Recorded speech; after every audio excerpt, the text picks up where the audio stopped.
Hello and welcome to Stretford Paddock. My name is Joe and this is the Paddock podcast. I'm joined as always by Jay Motti. How are you? Yeah, I'm good, man. And Ronaldo Brown, how are you? Been better. Yeah, there's a lot to talk about today. Big episode, it feels like. Because occasionally you have the episodes where everything's ticking along nicely. Occasionally you have the episodes where you've had a nice win and we can all talk about it. And occasionally, or seemingly increasingly often at Manchester United, you have the episodes where you genuinely have to talk about the future of not just Manchester United, the manager, but Manchester United, the football club. Yeah. We're at a real impasse of a moment here with Ruben Amorim. I feel as though the loss at the weekend to Brentford was one where a lot of people who still held hope stopped having any hope. Yeah. We're going to look through Amorim, his record as manager, the future of Manchester United, whether he should still be here, and what would happen under those different circumstances. But first of all, Jay, how are you? Yeah, not too bad, man. I'm feeling a little bit more philosophical about it all than I did on Saturday afternoon, because I hate early kickoffs when you lose. It just ruins the weekend, doesn't it? Probably Awful. does. It It does, probably like, does. It does, and it's like so depressing because it's like you see. I mean, I couldn't even enjoy Liverpool losing to Palace like the way I wanted to. It was just like, oh. So yeah, it was very tough. Obviously, we were on the watch along and then went home. But like yesterday, just spent some time with my children and tried not to remember or not to think about the dire state of my football club. Yeah, Ronnie, how are you? Definitely not great. It's horrible, isn't it? Nah, It's do you know what I horrible. mean? Honestly, it's like we're mourning or something, isn't it? It's just like People think I it's like actually, we're at a funeral. and people assume I actually enjoy United being this bad and having to. You just, as you said, away days in the Premier League, especially early Saturday, are usually ones that are trap games quite often. But when you lose them, it leaves a sour taste for the rest of the week, and it definitely did for me. And then Liverpool, same as you, losing a little bit after Nketiah last minute. You thought you can be a little bit hate-watchy and happy. I couldn't even be that arsed about it. That's where it's got. Especially because it happened like 2 hours after we lost. Literally very soon They couldn't after. even wait till the Sunday, like 4 o'clock kickoff. Yeah. Let's just get straight into Amorim then, because that's the talking point. That is the thing that is on everyone's lips. The window's ended. United can't change the squad, to any real effect between now and January at the earliest.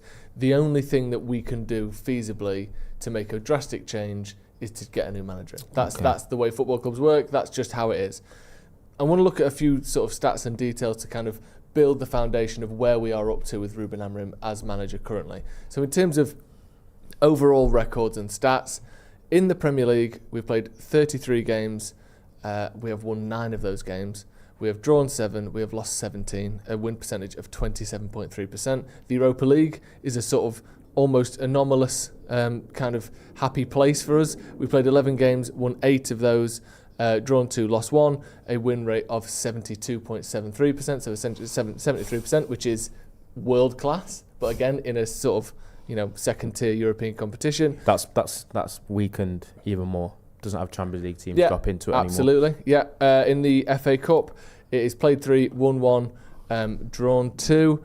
I can't remember whether those draws ended up being losses or wins. I'm taking a guess. I guess we'd say Arsenal was a draw and Fulham was a draw, but Arsenal was a win and won Fulham was a loss. Correct. So I'm going to say we've won 2, lost 1. I agree. And then the League Cup, again, played 2, 0 wins, although this time the draw against Grimsby was also a loss, so it's a 0% win rate there. Totaling in all competitions, 49 games played, 18 wins, 12 draws, 19 losses, 75 goals for, 73 against, a goal difference of +2, and an overall win rate of 37.5, which, as we all can see plain as day, is absolutely horrific. And you take the Europa League out of that, let's just stick to the Premier League. 27.3% win rate is, truly woeful for any team in the Premier League, let alone ones that has the equal most Premier Leagues won.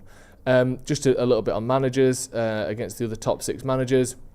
Against Arteta, it's played 4, 1-0, drawn 2, lost 2. Against Guardiola, it's a slightly better story. Played 3, won 1, drawn 1, lost 1. Against Postecoglou, played 3 times, lost 3 times. Maresca, played 2, won 1, lost 1. Eddie Howe, played twice, lost twice. Against Slot, only played once and it was a draw. And then against Emery, played 1, won 1. So again, some less than stellar results and ratios against other top managers there. We'll get into other stuff as well. But just fundamentally, Jay, I'll start with you. I'm going to phrase this a particular way on purpose, but we'll get into intentions and what we think and what we want to happen. Do you see Ruben Amorim turning this around at Man United? No, I don't. I hope I'm wrong. And my default setting is to back a manager and get behind him and sort of support him. And I'll be there at the weekend, and I'm not going to be booing. You know what I mean? I'll getting behind the team, which I always do. But if you want me to be honest, this isn't MUTV. What am I seeing that makes me believe this manager's going to turn it around? What have I seen that makes me believe this manager's going to turn it around? Nothing. I've not seen anything. Me and Ronnie always say this pretty much every week on this podcast. People that criticise Amorim and don't think he's going to work out at United or don't think he's good enough, use evidence. Anyone who supports him, use hypotheticals. That's all I've got. Is he inherited a mess, he might do this, if this had gone in, if the Brentford red card, which should have been a red card against Nathan Collins, was given, if this, you run out of him. If he turns into Arteta, yeah, if he turns into Fergie. I can't keep sitting here going, if, but every week, because I sound idiotic. Yeah. Got to be honest. And you went through some of those stats there. The cup games, like, there was a trophy there for the taking. We lost to Spurs in the final. We didn't turn up. We got knocked out of the Carabao by Spurs last season. Again, we should have beaten them. We got knocked out of the FA Cup at home to Fulham. A disgraceful result. There's no excusing that. We got knocked out of the Carabao this season to Grimsby in town. Like, what are we doing here? And then I've just seen one there, because we've got it on the screen. His home record, is it 18 points? Or what is it? Sorry, in the Premier League. What's that? 20 points, is it? Out of 16 home games. I think that's terrible. Yeah. Like, and I don't want to say, but because he won those games. But I can think of at least two of those wins which were against 10 men for a chunk of the game. Like the Villa game and the Chelsea game. Like, that's just, I can't defend that, and I can't convince myself that this is going to have a happy ending, because I just don't think it will. And I think what's going to happen is, if you would ask me to be honest with you, I think they'll keep him, because it doesn't look like they've settled to or decided to get rid of him yet. He'll probably manage against Sunderland. God knows what's going to happen there. They're flying at the minute. Scrape a win or something. Scrape a win or whatever. Yeah. Go to Anfield, get our arse handed to us. Maybe you sort of carry on a bit. People go, well, no one wins at Anfield. It's Liverpool. And then you have, like, is it the Brighton game and then the Forest game? Yeah. And then in November they go, well, he's been here a year. It's still shit. Get rid of him. And then someone else comes in and we do all this again. That's what I think will happen. And I hope I'm wrong. But you've asked me a question, that's my honest answer. Almost a sort of repetition of what happened last season under Ten Hag. Yeah, I think that's unfortunately where, and listen, the disclaimer with Amorim, yes, he inherited a mess. We all love him in press conferences. He seems like a nice guy. My kids and my missus waited outside the stadium once, and he signed every autograph and took every selfie after a loss. Shock.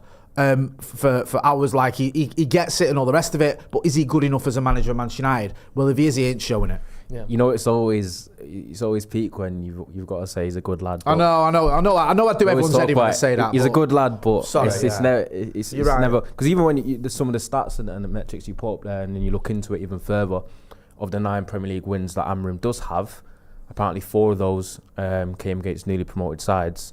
And then another 2 that you've just mentioned, the Chelsea and Aston Villa, was majority against 10 men. So if you look at it, only 3 Premier League wins under Amorim, where it's been 11v11 for the course of the whole match, and not been a newly promoted side. It's hard to fathom how bad it's been. Do you think he's done? I think he's done. I've rarely ever seen a manager at this stage that he's gotten to, this impasse, as you started off the podcast saying, that's ever turned it around. I think the optics have been damaged a little bit too much as well, and it's a hole that I don't believe he can get out of, and I don't really have any belief that he can anyway, because for him to do that, he'd have to change and adjust, and that's something that he said from day one that he will not do. So the definition of insanity is doing the same thing over and over again and expecting a different result. And I always said the biggest indicator that Amorim's system and game model isn't good enough is the fact that we haven't had a back-to-back Premier League win since he's arrived, and that shows that there's been no sustainability to the way that he sets the team up and plays, because if you win one week, it's most likely going to be a false dawn. We'll either draw or lose the week after. So there's no consistency, there's no sustainability with the way he sets the team up or the game model. So, and he said he won't change. So we are going to be. I think we are just sleepwalking to a sacking, and I think the more that we delay, the less salvageable the season becomes, because I look at him in his post-match presses as well. I feel like he's half given up the ghost. We'll get into... I want to look at Ineos a little bit. I want to look at, well, I say a little bit, a lot. I want to look at the players. I want to look at sort of other managers next. So I want to go through all this sort of bit by bit. Just my thoughts on it. I agree with you. I think I've never seen a manager turn it around from this position. Certainly not at a top club. I know we could say we're not a top club, but we are. We're one of the biggest teams in the world. I think it probably is done for him. However, I think that the problem that we have fundamentally is we don't really know what it is that we're trying to fix, because is it the players aren't good enough? Well, sacking the manager isn't going to change that. It's just not. Sacking Amorim isn't going to get you a new midfield. Okay, so it's not just the players. It's obviously the manager as well. Is there an alternative, which again we'll get to? I don't think right now there is, personally, that I love. Also, what does it say about the ownership? What does it say about so many different things that we're in this place again? And I personally think the squad isn't good enough. I think the midfield is a huge problem that has been a problem for Ten Hag. It was a problem for Solskjaer. And they're not all the same players, but I think the way we have handled midfield signings over the last 7 or 8 years has been terrible. And I think whoever you bring in is going to struggle. And I also think, to the point about him being stubborn, let's say he went, right, okay, I'm a football manager, I'm a football player, I've played at the top level. I know he wasn't a world-class player, but you play for Benfica, you've played at the top level of football or thereabouts. He could cook up a 4 at the back system, and who's going to play where. If we think we can, he can. It doesn't have to be a complete formation. No, but let's say he goes the whole hog and goes, actually, or whatever the consensus is, this squad suits this formation and system. So he tries to play it differently. I still think we're going to have a problem where, you put Bruno Fernandes back in as a 10. At some point, you're going to have 2 midfielders behind him or around him that still have the same problems that we have now. It's not, Kobe and Casemiro still aren't going to have great legs. Neither Ugarte's not particularly quick either. We're still not, we've still got midfield that doesn't work. And obviously, I think there are managers that could short-term win us more games. But I think until the squad is fixed and the midfield is fixed, whoever happens to be in the dugout is going to have a subpar CV at Man United. You could argue that a lot of the players or a few of the players aren't good enough, and that the squad can be better. Yeah. But the question is the squad and the talent and the personnel group that we have as bad as we've seen under Amorim? Absolutely it's not. No, so I completely agree. And that's the thing. I'm not adding all this up and going, therefore Amorim is the answer. But my worry isn't whether Amorim is the manager or not. I don't actually care who it is who wins the next Premier League title as Man United manager, as long as I don't think they're an evil human being. I don't really care. My worry is, when are we going to get there? Because I think sacking another manager certainly resets something. It resets the philosophy. Do we have to do this whole, he's come in and he's changed the way the academy play again? All of these articles and this sort of formula that resets every time you get a new manager in. I'm just sort of looking and lamenting the fact that it feels as though we're back to being at least another 3 years away from challenging again. And that's my worry. Yeah, but can I ask you something? Can I ask you? Yeah. Both of them. If his form is relegation form since he took over, why is that not an option if he stays? Do you not worry about that?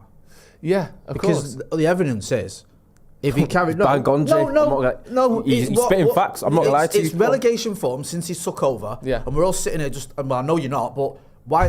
That is my big worry. Yeah, because and people go, Jay, shut up. Listen, I wasn't old enough. I'm not as old as some people think. We won the Champions League in '68. We got relegated in '74. Leicester won the league. They got relegated 3 years later. Good teams can get relegated, or good big clubs can get relegated. It can happen with the parity in the league now. Yeah. And if we're watching a manager who's got relegation form, right? He has since he arrived. His form is the 17th, most successful manager out of the 17 teams that have been in the league since he arrived. And you look at the promoted teams who seem to have got a bit about them. You look at the other teams. You look at our form. Why is that not an option? Why is that not something that could happen? Because listen, you might go, come on, we're too good to go down. That'll never happen. All right then why have we not won enough games to not be relegation form since he arrived? Because I also think this whole premise of fear of who the next appointment will be, in terms of a little bit of a nervousness to get rid of someone that isn't good enough, i.e. Amorim, on what he showed, I still don't think that's the right approach. Well, let's move on to that then, because that's the next thing we'll talk about. If we all agree, for different reasons and to different extents, that Amorim probably ain't going to be, or almost certainly is. Sorry, did you say? So I didn't. Forgive me, I missed it. Do you think that is a reality, or am I being melodramatic? I don't think. I don't mind if you do. It's fine. No, I don't think we're bad enough to get relegated. However, we finished 15th last season. I think we're bad enough to be right down there. 34 points in 33 games. I think, but also Liverpool got 103 points in 100 out of 105, and didn't win 2 league titles off the back of it. You know, you can. It does matter when you play games. So United probably. In a moment where, I know this is fucking mental, if we were at a point where if you lose this game to Leeds, you get relegated, I think we would win that game. Yeah.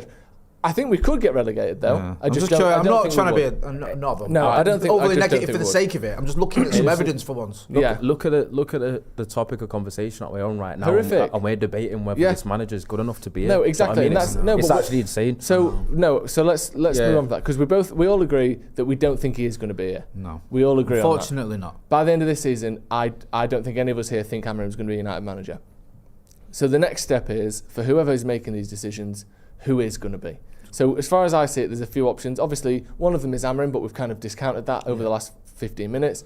The next one is an interim manager to take you through to the end of the season. The third one is trying to get in the next permanent full-time manager at Manchester United. So let's start, first of all, do you either of you two have a preference over interim or full-time? Let's assume that Amorim leaves before Christmas, so we've got some parameters here. What setup and system would you like to go for, interim or trying to get the next big guy? For me, and it's not my decision obviously, but you asked me a question, I'd go for interim. Okay. Do you have anyone in mind? I think potentially Darren Fletcher, who knows the club, has done very well at the academy level. Maybe, I mean, I know this is sort of like, the dream scenario, but maybe him and Michael Carrick together could be some sort of interim management team to get us to the end of the season, and then you look at a permanent manager. But I feel like that would have to be with the caveat of, look, you're here just to the end of the season. This isn't like you do an Ollie and you do well and then it's like you get a 5-year deal or whatever. I think ultimately this job needs someone with a lot of managerial experience. And I think that's where Amorim, despite him having managerial experience in the Portuguese league, it was too much for him, or it's been too much for him so far. You could argue the same with Erik ten Hag. I just feel that to get us just away from where we are, get some results, win some matches consistently, just get someone in, knows the club, knows some of these players, been around the coaching setup for a little while now, and can just maybe add a little bit of a buoyancy, because when Ruud took over as caretaker manager from Ten Hag, he got the new manager bounce that Amorim didn't. We beat Leicester, I know it was only Leicester, but we beat them twice. Even though draw at home to Chelsea, you felt like we were fighting, and I can't remember the other game, but I think it was a win. And it felt like, okay, yeah, we've sort of, and then Amorim comes in, we drew at Ipswich, and it felt like we didn't have that new manager bounce. Yeah. And I just feel like we just need someone to come in and just give us a little bit of a lift, and I think even someone like Darren Fletcher or another interim manager like that could do it. What would you go for, interim or permanent?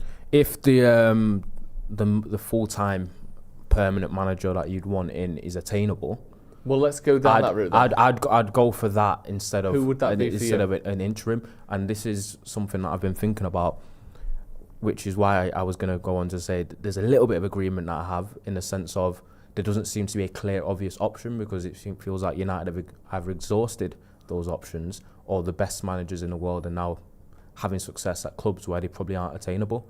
And this is the hole that United have got themselves in.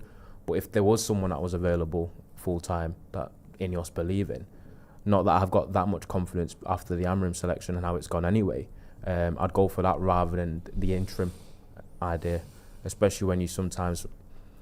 Football can be quite fickle, and the fans can be as well, where if Darren Fletcher does come in as interim and has a decent 6 months, it's like, I'll give him the permanent job. That's what I'd be wary of. And that's what I wouldn't want either, because then it's very likely to go pear-shaped after. But as you got the likes of... Because people are mentioning the likes of Glasner and Iraola. I wouldn't want Glasner. It has nothing to do with the whole system and formation. It's to do with the style of play and the expectation difference, because I'm not going to be disingenuous.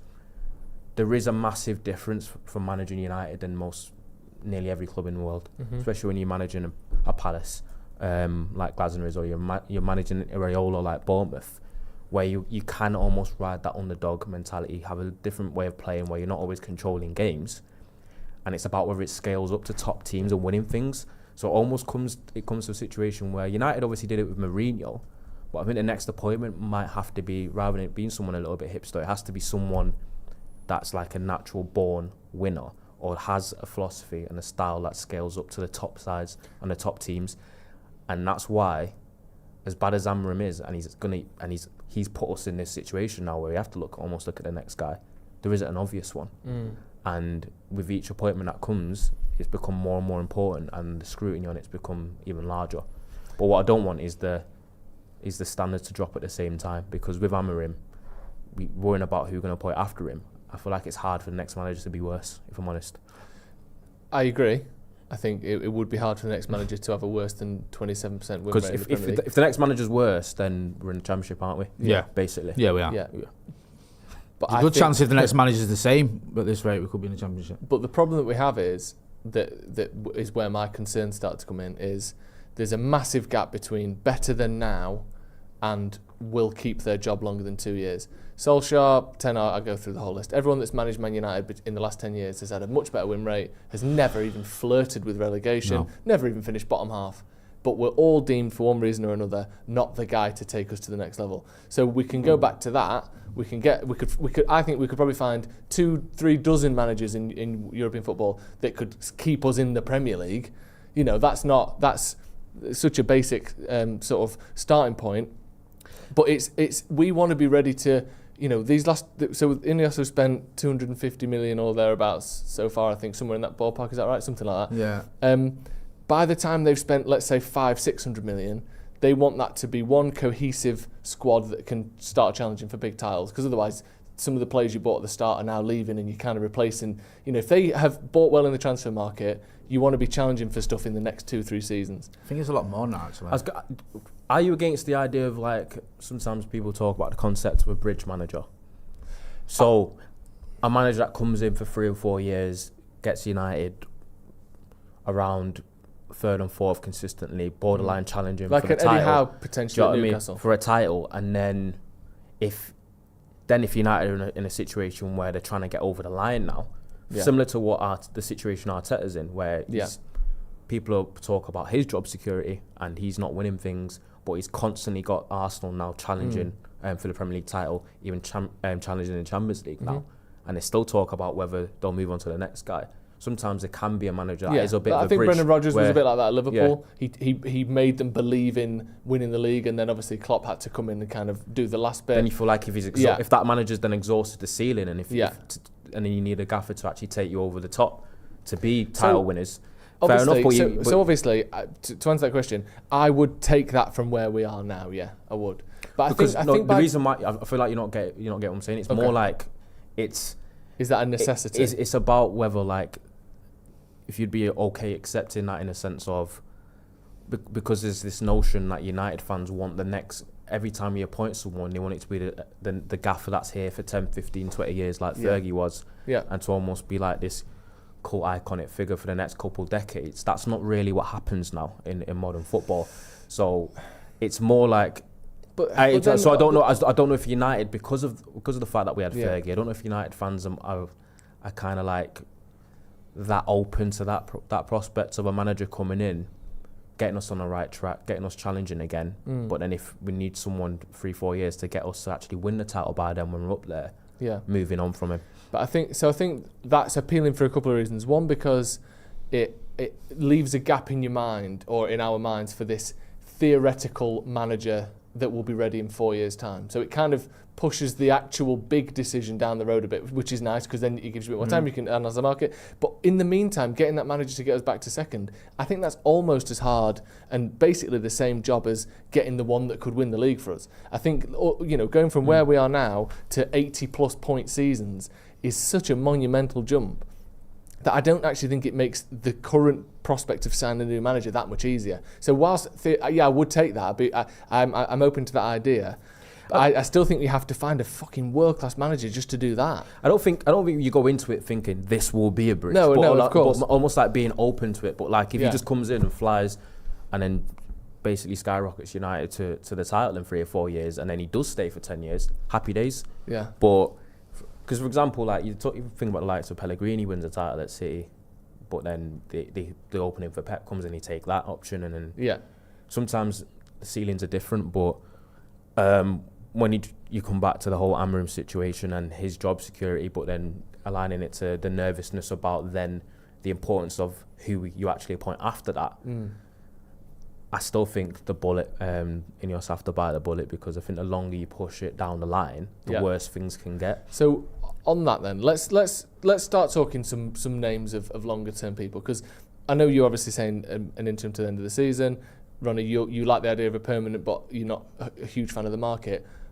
If, let's say, Amorim gets sacked after let's say we lose Sunderland, we get battered by Liverpool, he gets sacked, we will all then be sat on this podcast talking about who we want next and looking. Let's actually look at the real options, because we can't. Obviously, sometimes you just have to say we are in relegation form. You can't be here anymore. I get that, and that's probably going to happen. But then you can't just go, anyone's better than this and sign anyone. So who do we actually like? Who do you fancy, sort of at the end of the season, or whether it's straight away, whatever? Let's talk some names here. Who do we think could do it? People that aren't been mentioned are the that I'd like, because they obviously have a history of like winning league titles and managing big personalities and having success in leagues that are at least reputable, not the Eredivisie or the Portuguese league. And that is the likes of obviously Nagelsmann, who is managing Germany until after 2026 World Cup, which then pushes the idea of an interim until then if he's available and willing. And then you've obviously got Xavi, who's apparently open to the job. He won a league title under Barcelona, had a good reputation of honing youngsters, which is part of the tradition of Manchester United. I know sometimes you can have a bit of La Masia attacks with that, because one of the best academies in world football. So when I hear the names Glasner and Iraola, I think Iraola is probably a better prospect for me than I'd even rather Marco Silva than Glasner, to be honest with you. Because if you look at the way that Palace play stylistically, it doesn't scale up well to a top team for me. Okay. But those names like Herzler, Iraola, and Marco Silva and Glasner, they're still good gaffers in their own right, but they slightly underwhelm. I think United need to go for the likes of a Nagelsmann or maybe even a Xavi and see how that goes. I prefer them two than them. I quite like the idea of Xavi. Xavi. I know he did ultimately work out at Barcelona, but weren't they in like a lot of turmoil when he took over there? And wasn't there an element of sort of steadying the ship? Yeah, he did. That's exactly what he did. Like bringing through all these youngsters. I think was it Lewandowski and Rafinha went in there, and it was like they went from this just chaos to a team that was good enough to win a title again. And I think that maybe there's a bit of that going on at United, where you need someone who can come in, and also sometimes you need a bit of, not to be all 18 years old, but a bit of aura to you. Like Xavi's got that sort of reputation. No, it definitely matters. You know what I mean? Like you're walking through the door, it's like, this is one of the best midfielders of all time, and also someone who has won big trophies at a big club. Yeah. He's got a bit about him where players might respond to that. Whereas if it's someone like, who's the kid at Brighton? Is it Herzler? Sorry. Yeah. If he walks through the door, yes, he's done a decent job at Brighton, but he's 12 years old and he's never won out. Do you know what I mean? And that you have to bear that in mind. Like I know you both said it, but it does matter. Yeah. And that's why I don't think we could get Iraola, and I think Glasner as well. You look at you look at their CV, and let's say you don't have a great start, or even if you do have a great start, let's say you get to a couple of finals and lose them. All of a sudden, the fact that they've never done it before, the same sort of things we heard around Solskjaer, start getting mentioned, and maybe that top limit is, they've got to go. Because one name. Sorry. Just I wanted to talk. One name that I haven't seen mentioned anywhere is Simone Inzaghi, who was talk about flavour of the month at Inter. Was amazing for Inter. Won the league there. I think he did win the league. Got to the Champions League final. Then he's gone off to, is it Al Hilal?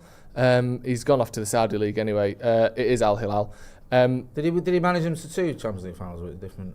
I don't know if it was 2. I'll find out now. But was very much sort of in the ascendancy and one of the top kind of highly rated managers in the world. And then because he's gone over to Saudi, it's kind of gone off the radar. I wonder if he's someone that could potentially do it. Shades of Arsene Wenger at Grand Passé, isn't it? Yeah, because so he won Serie A with Inter.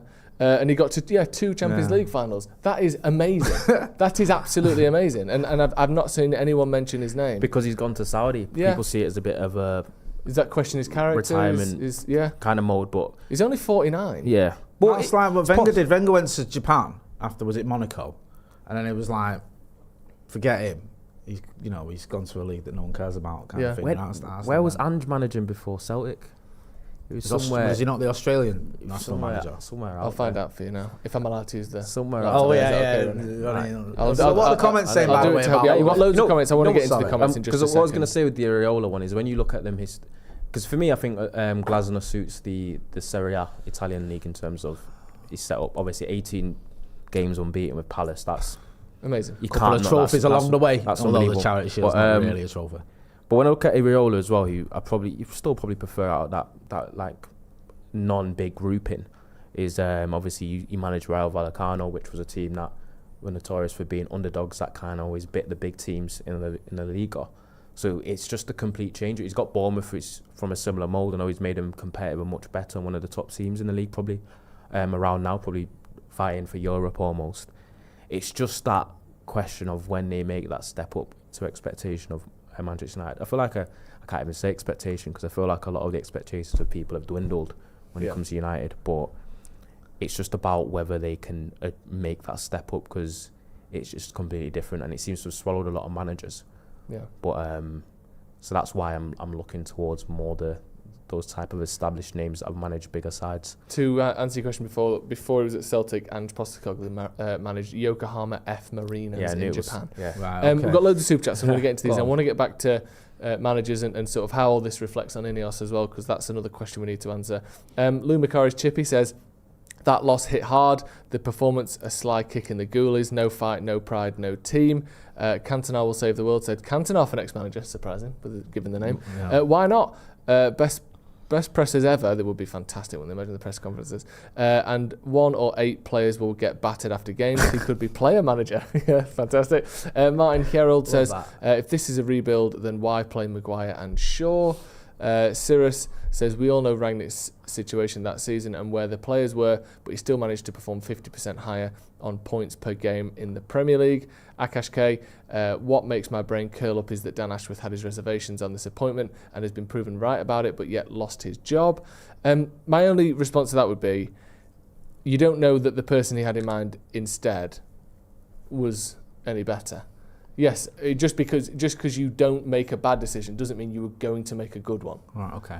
So that's I get it though. Yeah, changing the whole system mid-season is a bit of a mad thing to do. But we also don't know if it could have been the right decision. It's Schrodinger's Ashworth at this point, isn't it? It just stinks. It just stinks of the ineptitude of Ineos, though, doesn't it? All this. I mean, it was tried to be portrayed, and the PR behind it all was, well, we realised we'd made a bad decision, so we corrected it early, so we deserve credit for that. And a lot of people, myself included, went, all right, let's give him the benefit of the doubt. But now you're looking at it going, potentially, they've got the manager decision wrong, they've got the director of football decision wrong, after spending, millions to get him out of his contracts at Newcastle, and then millions on a payout, but 9 million quid on getting Amorim out of his contracts at Sporting, and then potentially another 12 million quid payout. I mean, what are these people doing? Yeah. What are you doing? You've spent the equivalent of a decent footballer on managers or director of footballs. It didn't work. I mean, that's not a good record, is it? No. In a way, you can kind of look at the Ashworth situation and be like, if Ratcliffe, etc., didn't think it was going to work, cutting your losses early sometimes. Well, that's what I did. Shows some good ruthlessness, whatever. But at the same time, what it cost us financially was a little bit.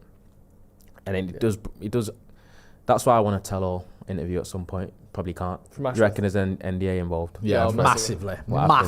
Yeah. I don't know whether there's a statute of limitations on it, but I hope there is, because one day I'd love to know what happened, because I don't think it was just simply down to him being against the Amorim appointment, which was obviously. No, it wasn't that. I think it was more than that as well. Was it a Laurie article or someone article where it was like a culmination of things, including him going on holiday? I didn't like his presence. The day after Amorim was appointed. Yeah. Which apparently didn't go down very well.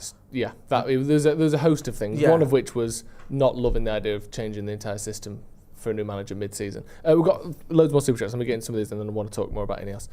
Mark F says, why are people afraid of a reset? Rip the band-aid off now and deal with the issue sooner rather than later. It's okay to get it wrong. It's worse to leave it. True. That's true. Anyway, I want to come to that anyway, so we'll move on, but we'll come back to that. Mark. Matt G says, Southgate's too smart to want or take it. Hated the amount of fan pressure by the end with England. He knows it's 10x louder at United. Mind Your Business says, how can every manager since Sir Alex Ferguson have got it so wrong? They were all considered world-class managers before they came to United. When will we back one? Pretesh says, we assume that if a new manager comes in, we're 3 years away from winning the league, but there have been managers who've been instant successes. They have, but it's hard to win the league from 15th.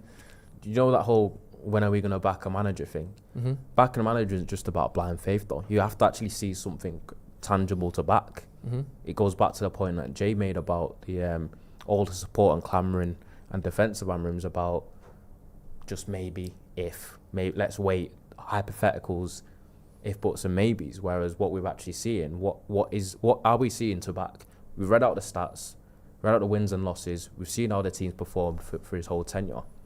Just to be a bit sanctimonious and be like, oh, just back the manager, otherwise you're not a fan, no matter what you're seeing. I think it's rubbish. Yeah. I think I agree with you. My only pushback on that would be, the one thing I think he has done that isn't just hypothetical is he speaks about what he wants from his squad. He has built his squad and got rid of players from this squad in a way that has felt more in line with a successful long term to me than other managers have either been able to or have done.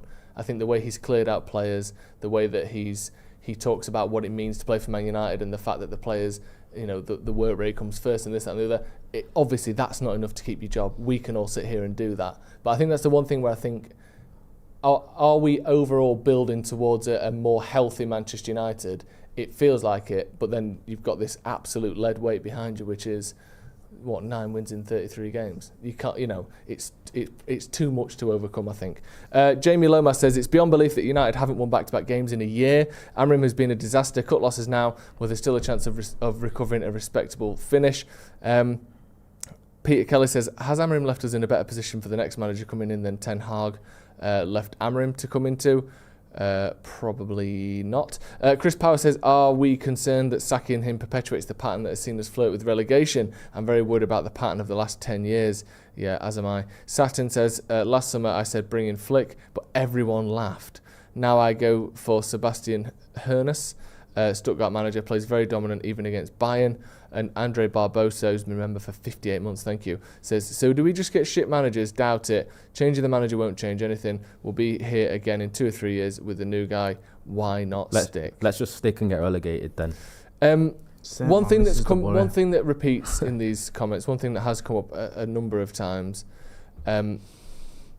is why do we keep getting bad managers? Why do we keep how is it so, other teams can get good manager after good manager after good manager, and we seem to get bad one after bad one after, worse and worse and worse every single time? That's the thing. That's actually fantasy. Okay. Clubs don't get good managers after good managers after good managers. Managers get sacked quite frequently at clubs until they land on one that does a good enough job, until they're not doing a good enough job, and then they get sacked. That just seems to be a reality that United fans don't understand. But for other big teams, no other team the size of Man United have gone as long as we have without challenging for a league title. It could also be that hasn't happened. It's true. It could also be a situation where United, it happened to Liverpool. Yeah, but that decline started pre-Premier League, didn't it? Or around the turn of the Premier League. So I get your point. Yeah, I do. It's similar. What's going on now is similar to what happened to Liverpool in the 90s and 90s. Yeah. Until obviously I know they won the Champions League in 2005, but they went through a lot of managers. They spent a lot of money. And you look at the top twos back then, it wasn't United versus Liverpool, it was United versus Blackburn, United versus Newcastle, United versus Arsenal, United versus Chelsea, then eventually United versus City, and then obviously Liverpool won the title after that. So it is similar to what the Scousers went through. They were a big club, spent a lot of money, went through lots of managers, different types of managers, which is what we've done, but couldn't get their act together. And I think there's, the thing to remember as well is, look, United haven't been good enough post-Fergie, I'm not going to pretend we have. But we've won things, we have won trophies, and also there's a lot of clubs who might not be the size of Manchester United, but who've also been through a lot of managers and haven't won out. I don't think there's only Arsenal, City, and Liverpool who can actually say we've been a success during this period. Or maybe Chelsea as well, but Chelsea have gone through lots of managers too. Yeah, it's true, and because if you're looking at it, couldn't the reality just be United have just got the appointment wrong every single time? That could also just be that could be true. Yeah. But when we've spoke for hours on end about it not just being completely a managerial thing over the past 10-15 years, we spoke about the incompetence of the Glazers in terms of the setup behind managers, in terms of boardroom, sporting directors, scouting, recruitment. It's been a collective thing that's been wrong the whole time as well. But at the same time, the managers have been culpable at different times of just not being good enough at the right time. And it is an era of football where managers don't get a lot of time. That's just how it is, for the most part. And United have just got it's not just the managers. We've got the decision wrong every time. That could just be a reality, but also got everything else wrong in terms of when you look at the appointments. There's Ed Woodward and John Murter and all sorts. And that's what Ineos have been trying to fix at least. But then we're looking at it and thinking, have Ineos actually corrected it that well? Or do we have to wait a couple of years to see whether there is any fruits to their labour, or whether there will be any sort of success? But there's already question marks about the people that they've appointed upstairs. Are you worried about Ineos? Yeah, I am a little bit, because the evidence so far is they appointed a director of football that they sacked after 3 months, and they spent a load of dough to get him. And then they interviewed people behind Erik ten Hag's back. Obviously didn't fancy him, but didn't sack him, kept him on for 3 months and then sacked him, which is just idiotic. Then they brought in Ruben Amorim, who so far is statistically the worst Manchester United manager ever. Who they knew at the time when he sacked him that the squad was not set up in the slightest for so Ruben just on Amorim. that point, so it's difficult to do we think that, or to see where the evidence is that they've done well. There isn't any. Just from a sort of like overall talent perspective, do we think Amorim is the worst manager we've had in the last 10 years? Yeah. Do you think he's the worst manager in the Premier League? I think he's the worst suited to United. If you put Ole Gunnar Solskjaer in charge of Sporting and then Ruben Amorim in charge of Sporting and Erik ten Hag in charge of Sporting, maybe Ruben Amorim gets the best out of that team. Maybe he's the one that wins the most trophies out of those 3 managers, for example. But in terms of the Premier League, come into a club the size of Manchester United, having to deal with the egos you've got to deal with, the press you've got to deal with, the expectations you've got to deal with, the level of the Premier League, where even the so-called lesser teams are good. Even the so-called lesser teams have players you've heard of, players that can play for their country, players that have won Champions Leagues. You don't usually get that in Portugal. No disrespect to some of the lower teams in Portugal, that's not always the case. Let's be honest. So I think he's the worst suited to United. Yeah, because and also I don't think he's helped. He's done a bit of David Moyes with him, where he's brought in all his coaching staff who equally probably aren't equipped for it. No, but do you think he's the worst non-promoted manager in the Premier League? In the Premier League, sorry. Yeah. Oh, sorry. I thought you said. No, I asked both. Sorry, Yeah. It is hard to quantify that because it's easy. I think it's easy to say, the top 5 managers in the league are. I think after that, it's just basically a melting pot. Do you know what I mean? Especially because everyone's circumstances and situations are different. Yeah. But when it comes to Amorim, I think because if you look at before he arrived, I think there was interest from Liverpool, and then this is what comes to the question of what was the interview process like, because I think Liverpool were interested, had one meeting with him and said, nah, he's not for us. I think West Do you know Ham what I mean? well. And West Ham did the exact same. But it's not that should have been red flag number 1 and 2. And then United go. And it was a lengthy process they did post Ten Hag as well. With West Ham though, part of that was that he changed his mind, wasn't it, about leaving? I don't think it was all West Ham saying they don't want and it was. I because think he announced he was leaving, and then actually he said, "I'm sorry, I shouldn't have done that." I know, I'm not saying it's not a red flag, but it's just interesting enough. He said that after he had the. After he had the meeting with West Ham probably looked at him when he put his presentation forward and thought, "Yeah." Oh, is that West Ham? Yeah. God knows. And it's not actually gone well for them with Potter, etc. No, so maybe Potter's their decision making's wicked. And Graham Potter's win percentage is actually higher than Amorim's, funny enough. He got sacked from West Ham. We've got a few super chats. Sub N says, radical thought, his coaching staff need sacking. They're not able to handle Premier League rigour. Get new staff if you want to keep Ruben. Benjamin Toppin says, to be fair to him, he told us how he played and that it wasn't going to change before they hired him. They pulled the trigger anyway. Just on this not going to change thing, I do think it needs mentioning. I know there is this quote about him, the Pope couldn't make me change this, that and the other. He also says in that same press conference, and has said across many press conferences, I will change, I will adapt my system, but I'm not going to do it before they get this system, before I see them work. So I'm not saying, just for full transparency, because I think it's got to the point now where people think he is saying, I'm never going to do anything except what I'm doing now. He has said in that very same press conference that he will, but he's just not going to do it as a way to allow the players to never learn what he wants them to do on this system. Just to be 100%. So he thinks. So does he think? So he thinks they haven't learned his system. I don't know the full details in a full year. No, again, I'm not defending it. I'm just saying because I think this thing of he's never going to change the system no matter what isn't the full truth of what he's said, even though so far that has been the case. He's basically said that, no? In multiple press conferences and interviews. What he does a lot, though, if you look at full press conferences, and he does this thing where he'll say one thing, then it'll be almost contradictory in another press conference. He did it with Kobbie Mainoo. I remember this whole thing about he said Bruno and Kobbie Mainoo, like, it's one or the other. And then later on in the same press conference, he said they can both play together. And you're like, well, which is it? Do you know what I mean? And then you have people arguing, going, look, he said this, and others saying, well, yeah, but he said that. We said both. No one's misquoting him. And I think sometimes he just sort of maybe meanders a little bit between one thought to the next. So here's what he said, and this was the Pope situation. Nick Pope. So he said, no, not even the Pope can make me. I will not change. Right, fair enough. There you go. Set in stone. Done. Set in stone. End of. However, Jay, as you've just pointed, he said, this is my job, my responsibility, my life. I will not change, but I will change the system. I will not change that, but I will change the system. There will be an evolution, but we need to make good steps. Then he said, if I'm a player and I have a coach with a lot of pressure to change the system and I'm going to change in this moment, they'll look at me differently. This will have evolution. I'm doing things my way. Some guys do it in a different way. It will change. I have to hope in time that I have the time to change. So what he's saying is, he's never going to change because there's pressure from outside people to change. I think that's his point. I'm not going to do it because you think I should or because we're losing. I think in his head, he's open to being more flexible, but he's never going to get there. I don't think he's ever going to get the chance to do that if that's his. That tells me that he thinks that which is typical, like ego-driven nonsense that you do get from a majority of managers, where that suggests that he thinks the problem isn't him. Yes.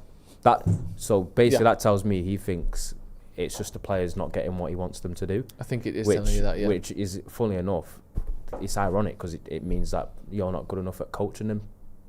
That goes part and parcel. So it's not going to go well. It's just still, it's not fully sunk in how bad we are. Like I just can't get my head around it. Like these stats, they seem like they're made up. It seems like this is a bit of a dream. When I'm seeing things like 27% win rate and won 6 games at home out of 16 or whatever the hell it is, I'm like, really? Is this really happening? What is going on here? Yeah. What is going on? Because I don't honestly, and people may laugh and say to Mick and all that, and I understand it, I don't even think player for player we're that bad. I don't even think we're like 8 players away from the top half of the table or whatever. I think 2 or 3 signings and you could be right up there. But we're playing like we're genuinely relegation fodder, and it's mental to me. That's what I'm saying. A lot of people have been conned into the belief that we actually have relegation level footballers. Not that a majority of them are like fully pledged, full internationals or anything. Do you know what I mean? But we've been led to believe, because of this weird cultist defence of any manager that comes in every time we appoint one, that it's just the players that are relegation level, which obviously isn't the case. Like we literally took 2 players from other teams in the summer who were their best players, and they were mint. I'm not saying they're not, but that's my point. I'm saying the opposite. They are. And then their stats so far and their output so far has just completely fell off a cliff. Yeah, like 1 goal. Is it 1 goal between Cunha and Mbeumo so far? No, Mbeumo's got 2. In the Premier League. Sorry. One like Cunha hasn't got a goal or assist yet. And I'm not having a dig at it, but like, what is going on? What is going on here? It's just the mind boggles with it all. It's like if you said to me, Mercedes De Ligt's a bad player. No, it's Lenny Yoro. No, it's Kobbie Mainoo. No, it's Mbeumo. No, it's Sesko. No, it's Cunha. No, it's Bruno. No. Now Cunha and Mbeumo did better because it's obviously the Brentford and Wolves players are better than the players we have. That's it, isn't it? It's just like it's just mental. Like how terrible everything is. Do you know what I mean? Like how are we that bad? We lose to Grimsby. It's mad, isn't it? Like, because I tell you the other thing. I can't get my head around if that team that Amorim took into Europe to play City, I know they were struggling. If that team on any one-off day played most of these games, they might well win. Probably would. We are orders of magnitude worse than his last team were. Do you know what I mean? Yeah. And whether that's because of the league is stronger, because the players don't suit it, but this is the worst team he's ever managed. Which is mental. I know. Because it's not, like you said, player for player, we've got good players. I know. Someone out there can get this team fucking probably challenging for European places. Yeah. But it's just fucking mad, innit? I can't believe we're back here. I actually can't believe we're back here, honestly. Let me get through these super chats. George Gonzalez says Amorim needs to drop Bruno for Cobby, put Maz at right wing back, have him invert in the middle to make a midfield 3, coupled with a fit Martinez in the back, progressing the ball. It could fix the midfield for now, potentially. BR says hate the results, but I think the results will only change after 4 or 5 transfer windows, irrespective of the manager in charge. Tired of sacking good managers. They'll definitely be better than this, but will we get to that level where we're challenging for stuff? That's the big question, isn't it? Thomas Minhard says Amorim should stay. The players should go until it works. No more managerial washing machine at United, please. We've been here 5 times now. And Benjamin Topping says, I'm with you, Jay. We've become a joke. It is. It's you know, like how bad it is. Like when people take the mick out you now, you've got nothing. No. You know what I mean? Like I used to have other rival fans, whatever. Shut up. What have you won? Or shut up. Do you know what I mean? Come back when you've won 20 titles, or whatever. And now you just can't be asked with that. Yeah. Honestly. It's mad, isn't it? It's absolutely mad. Should we do Wally of the Week to choose? Yeah, let's do Wally of the Week, Jay. Who you got? Right. United weren't good enough at the weekend, yeah. I get it. Yeah, I'm not defending us. Yeah? Sticking. We weren't. Okay? But 2 things can be true. The Wally of the Week's a VAR and the referee, because it's a red card. You were right, Joe. And I don't think it sunk in at the time with me, because I was that annoyed and angry that Bruno missed a penalty and that we were losing again, that I didn't really get into it. But the more I look here, the more I'm like, none of that makes any fucking sense. You nailed it. Like, he wasn't in control of the ball because he got pulled back, so it's not a red card, even though the reason he wasn't in control of the ball was because he got pulled back, so he didn't have the goal scoring opportunity that had you not pulled him back, he would have had. What? Mad. And even when that donut Dermot Gallagher's going, yeah, it should have been a red card, you fucking know it should have been. Yeah. So that's my Wally of the Week. It was mental, that. Yeah, I was just so deflated with everything. I didn't really buy into it. I believed you. I just wasn't really getting involved in the chat at the time. But yeah, it's just the mind boggles with that nonsense. Ronnie, who's your Wally of the Week? Jay's take on mine. So sorry, Rob. So that's what I actually had that prepared. Because it's an easy one. Do you know what I mean? But I'll have a pivot. Mine is Arsenal fans and Newcastle fans. Go on. Who have both come out of that game thinking they were fucking massively hard done by. Like, Newcastle fans think they should have had a penalty for the Gabriel handball. Arsenal fans think they should have had a penalty for the Pope touch on Gyökeres. There's this thing and of... the Bruno Guimaraes. The Bruno Guimaraes handball. This thing of Gabriel punched Voltemada, or whatever it's fucking called, in the face. And it's like, none of it... It's all bollocks. Who cares? They're both like defensive time-wasting bullshitters who are both absolutely desperate to play the victim. And Arsenal have won, and you've got Saka coming out and talking like they've been like downtrodden or something. You should have had a penalty they should have had one that they didn't get. You should have had one that you didn't get.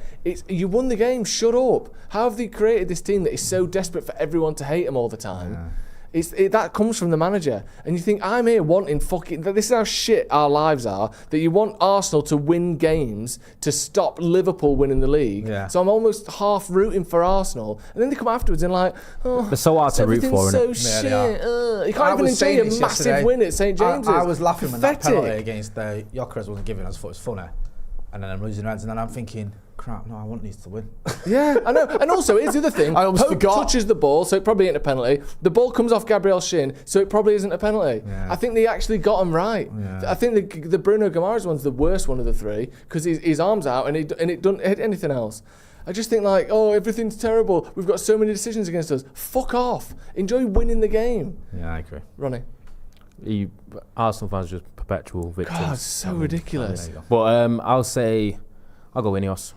Fair enough. Yeah. Especially with a lot of the decisions they've made so far, culminating obviously still what we saw on the weekend, followed in by them saying that they are still backing the manager and what we've seen. And I think they need to. It's about time that they twist, because I'm concerned that, similar to letting it linger on with Ten Hag last year, it'll be the same, and then before you know it, the season's a write-off. Right. So Ineos are on. Obviously, my Wally of the Week, but I think they're on a bit of fraud watch at the moment. Yeah, it's tough stuff. Fraud watch. Right, Ronnie, thank you. Jay, thank you. Thank you at home as well for watching another uncomfortable episode of the Paddock podcast, but we've just got to get through it together. We're all in this together. Whether we want the manager to stay or go, let's just be friends. Yeah? Yeah, love that. See you in a bit.